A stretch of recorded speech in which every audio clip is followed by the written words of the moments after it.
মুসলমানদের ধর্মীয় যে সবচেয়ে বড় দুটি উৎসব তার একটি পবিত্র ঈদুল আজহা। আজ সারা দেশেই পবিত্র ঈদুল আজহা পালিত হচ্ছে। তবে গতকাল বেশ কিছু জায়গায় পবিত্র ঈদুল আজহা আমরা দেখেছি উদযাপন করা হয়েছে। আজকে মুসলমানদের সবচেয়ে ধর্মীয় যে বড় উৎসব সেটি কিন্তু পালন করা হয়েছে এবং এই ঈদেই কোরবানি করা হয় এবং এই পশুর যে চামড়া, কোরবানির পরে যে চামড়া থাকে এগুলি কিন্তু একটা বড় ধরনের বাজারজাত করা হয় বাংলাদেশে। এই কোরবানির পশুর চামড়ার কিন্তু দাম নির্ধারণ করা দেওয়া হয়েছে গত জুন মাসের ৩ তারিখে এবং এটি সরকার নির্ধারিত যে দাম সেটি নির্ধারণ করা হয়েছে ঢাকায় ৫৫ থেকে ৬০ টাকা এবং ঢাকার বাইরে এটি নির্ধারণ করা হয়েছে ৫০ থেকে ৫৫ টাকা, যা গত বছরের তুলনায় ঢাকায় ৫ টাকা বৃদ্ধি করা হয়েছে এবং ঢাকার বাইরে ৭ টাকা করে বৃদ্ধি করা হয়েছে। এবং এই যে চামড়া যেগুলি আসলে সরকারিভাবে যে চামড়ার দর নির্ধারণ করা হয়েছে, এই চামড়ার দর কিন্তু নির্ধারণ করা হয়েছে লবণযুক্ত যে চামড়া সেটির দর। এখন আমরা রয়েছি রংপুর নগরীর সবচেয়ে বড় যে চামড়া ক্রয় বিক্রয়ের স্থান, এটি হচ্ছে রংপুর নগরীর শাপলা চত্বরের পাশেই চামড়াপট্টি এলাকায় এবং এখানে কিন্তু সবচেয়ে বেশি চামড়ার ক্রয় বিক্রয় করা হয়। এই মুহূর্তে আমরা এই স্থানে আছি। এবছরে আসলে চামড়ার খুব বেশি যে একেবারে চাহিদা সেমনটি বলছেন না। ব্যবসায়ীদের সঙ্গে আমরা কথা বলেছি, তারা জানিয়েছেন যে অন্যান্য বছরগুলোর তুলনায় এবছর আসলে তেমন একটা রপ্তানির খুব বেশি আসলে সুযোগ না থাকার কারণে কিন্তু চামড়ার ব্যবসায় আগে থেকেই তারা একটা লোকসান দেখছেন বলে কিন্তু খুব বেশি আসলে দর দিয়ে তারা কিনছেন না এবং ঠিক একইভাবে যারা বিক্রি করতে আসছেন তারাও কিন্তু অভিযোগ করছেন যে চামড়ার দর একেবারে নেই।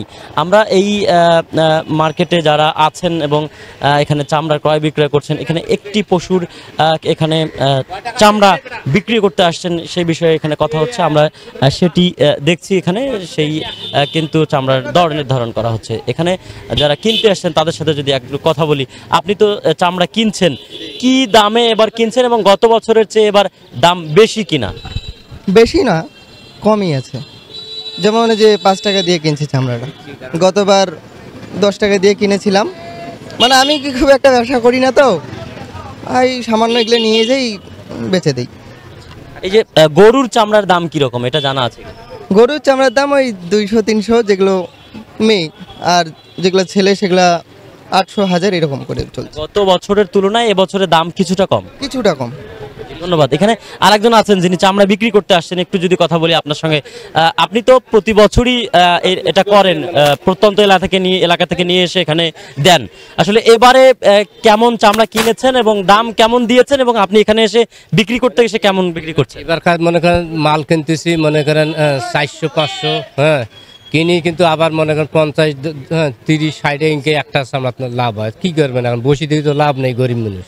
হ্যাঁ, এই যে গত বছর যে চামড়া আপনি বিক্রি করেছেন এবং এবছর যে বিক্রি করছেন, এতে ফারাক কেমন, দামের কেমন তারতম্য? দাম কি বেড়েছে না কমেছে? এবার একটু দাম বেশি।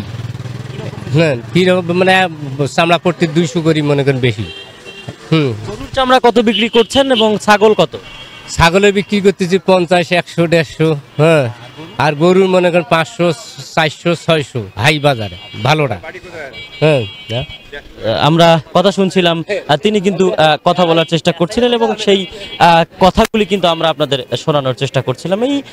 এই এলাকাটিতেই কিন্তু যে ছোট ছোট যারা ব্যবসায়ী রয়েছেন, যারা ছোট আকারে চামড়া কিনে নিয়ে আসে কিন্তু এই পাইকারি বাজার এখানেই কিন্তু বেচে দেন। এবং যদি আপনাদের তথ্য দিয়ে রাখতে চাই যে এবছরে রংপুর মহানগরীতে কিন্তু এই কোরবানির পশুর যে চামড়ার বিক্রির যে বিষয়টি সেটিকে কিন্তু আপনারা, আমি যে এখানে আছি এখানে কিন্তু আসলে কাঁচা চামড়া যেটি একেবারে লবণ শুধু এখানে এসে জাস্ট লবণযুক্ত করেই এটিকে বাজারজাত করবার জন্য প্রস্তুত করা হয়।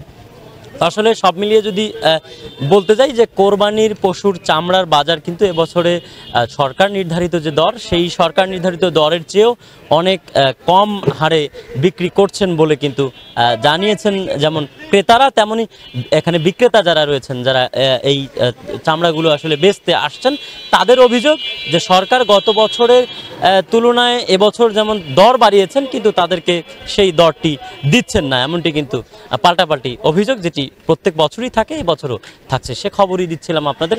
খোকন সরকারের ক্যামেরায় আমি একেএম সুমন, আপনারা দেখছেন সকালের বাণী।